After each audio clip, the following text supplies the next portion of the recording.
You can get a second residence permit, even one that leads to citizenship, in Europe by buying property, starting a business, investing in bonds. But what if you could do that with making a simple bank deposit, just letting your money sit there and taking it out later? Today I'm going to share with you 8 European countries that allow you to do just that.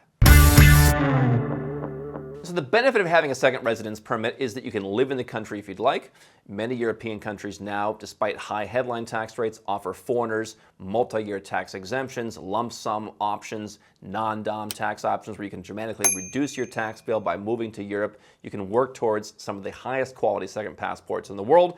And so if you'd like to live in Europe and you just want an easy way to invest, I'm going to share with you places where you put your money in the bank, they give you a residence permit, and that's that. If it's your first time here, I'm Andrew Henderson, founder of Nomad Capitalist. You can learn more about us at nomadcapitalist.com. We help 7- and 8-figure entrepreneurs and investors legally go where you're treated best, from tax reduction to having residence and citizenship overseas, basically making sure you are in control, not one government or politician.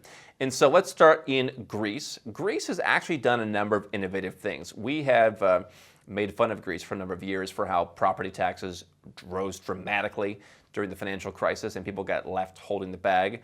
And so if you don't want to buy property in Greece, the property golden visa option in Greece is really one of the most efficient in Europe, because you can just buy any number of properties that total 250,000 euros.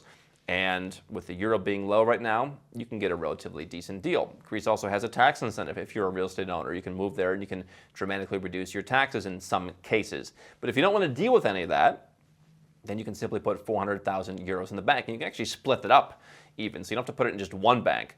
In the EU, to the extent that you believe in their deposit insurance system, you're covered for 100,000 euros per institution. So potentially, you're going to cover at least half of your capital under a deposit insurance scheme, and you can find numerous different banks from around Europe that operate in Greece, and you can put your money in there. So 400,000 euros, they're actually moving a lot more quickly than some of the other golden visa programs right now are in issuing those. And so, well, that's a less likely one to lead to citizenship because you have to live there, and because I do believe that they have a favoritism towards ethnic Greeks in terms of naturalization.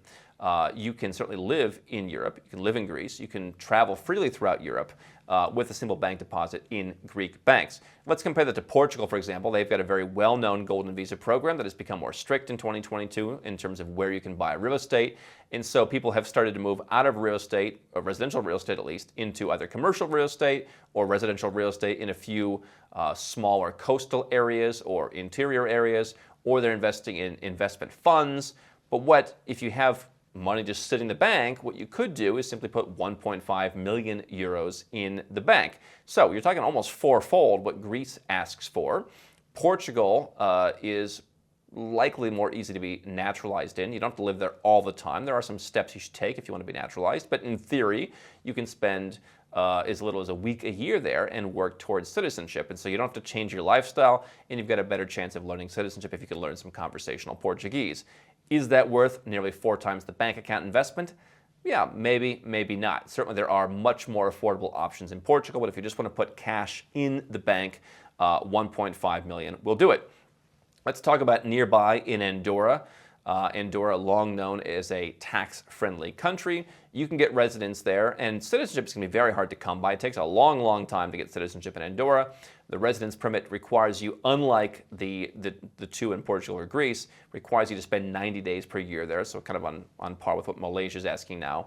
But in Andorra, 400,000 euros, 50,000 euros goes into the bank for you, 10,000 euros for each additional dependent, and then the balance of that 400,000 would go into numerous different investments, which could include bonds or even some bank investments. So it's not entirely a bank deposit. It is mostly going to be potentially in some kind of bank investments or bonds, but you can put some cash in the bank and you can use that within kind of a similar infrastructure to get residence in Andorra. Not going to lead to citizenship. If you live there, tax rates are pretty low.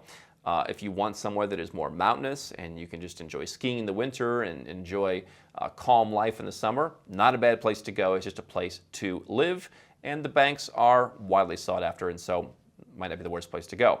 You want to really spend money? Luxembourg has a golden visa that no one ever talks about.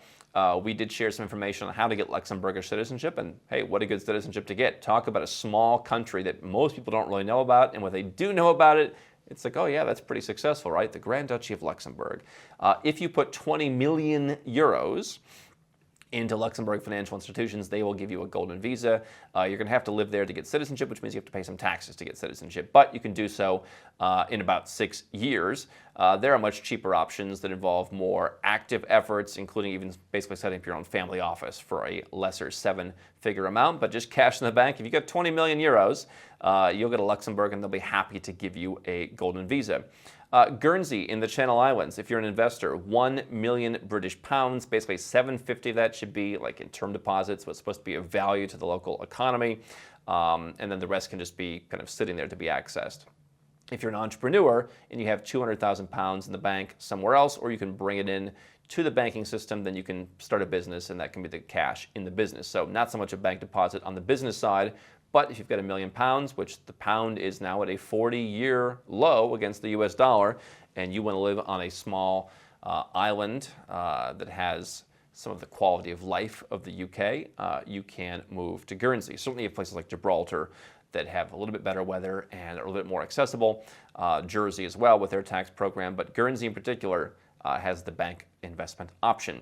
Latvia, 280,000 euros plus a 25,000 euro fee. Not technically, again, a bank deposit, in that it is a form of subordinate debt with the bank, but 280,000 euros, and you can get residence. You're going to need to live there the majority of the time. You're going to need to learn Latvian, and you're going to have to wait 10 years to get citizenship. So again, not appealing as a citizenship for most folks, unless you just really want to live there. There's a certain charm to Riga for sure, but it is a small place. 280 gets you in. You could buy real estate for a little bit lesser amount and with a lesser government fee, but if you don't want the hassles of doing that, because there are some restrictions on the real estate, you put 280 in a deal with the bank, and for as long as you keep that, basically you have access to live in Latvia and travel freely throughout the Schengen area. So basically every 5 years you can pay a small fee, you can renew that, keep the money there, and you just basically keep your temporary residence. You will not work towards PR or citizenship. Monaco, another country where it is hard to get citizenship. Dual citizenship really not allowed. You can simply rent or buy an apartment that is a acceptable standard and that is adequate for your family size. If you're single, that's going to be different than if you have a wife and 5 kids. And so they will judge to make sure that you are not trying to jam everybody into 12 square meters, like the parking space we found a number of years ago for 600 and some thousand euros. Can't live in a parking space. You have to have an appropriate place to live. They don't want people just having a residence and then sneaking over to France. If you can get that, plus put 500,000 euros in the bank in Monaco, they have a number of good banks. That's a way to get, obviously, a very tax-friendly residence, more so for personal than for people running an active business. But if you are involved in more passive investing, if you have a portfolio, put 500,000 in the bank and don't expect citizenship unless you are really going to commit over the course of the next dozen years or so, but not a bad place to live for sure on the French Riviera.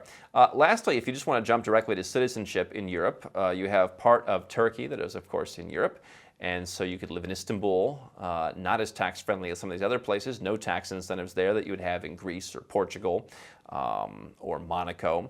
But if you have 500,000 US dollars, you can convert that into lira, you can put that into the bank, and if you're a resident, with the bank. So if you have Turkish residence, which you get before the citizenship, then theoretically you are covered that if the high interest rate you're earning in lira doesn't cover the drop in the currency versus the foreign currency you brought it in from, you can go and you can get that reimbursed. So you've got some theoretical coverage against the drop in the lira. You can no longer put money in foreign currencies in a Turkish bank for purposes of getting citizenship. It used to be you just put in dollars, euros, whatever, and you got it. Now they want it to be in lira, but you can theoretically have some protections. If you do that, you can get Turkish residence very quickly, and then you can get citizenship by investment in a matter of probably 6 or 7 months by the time all the paperwork is done. And so you put your money in the bank. After 3 years, you can take it out. You get to enjoy whatever interest that you earn in that time. And you have citizenship in Turkey, which of course allows you the ultimate optionality to live there or not live there.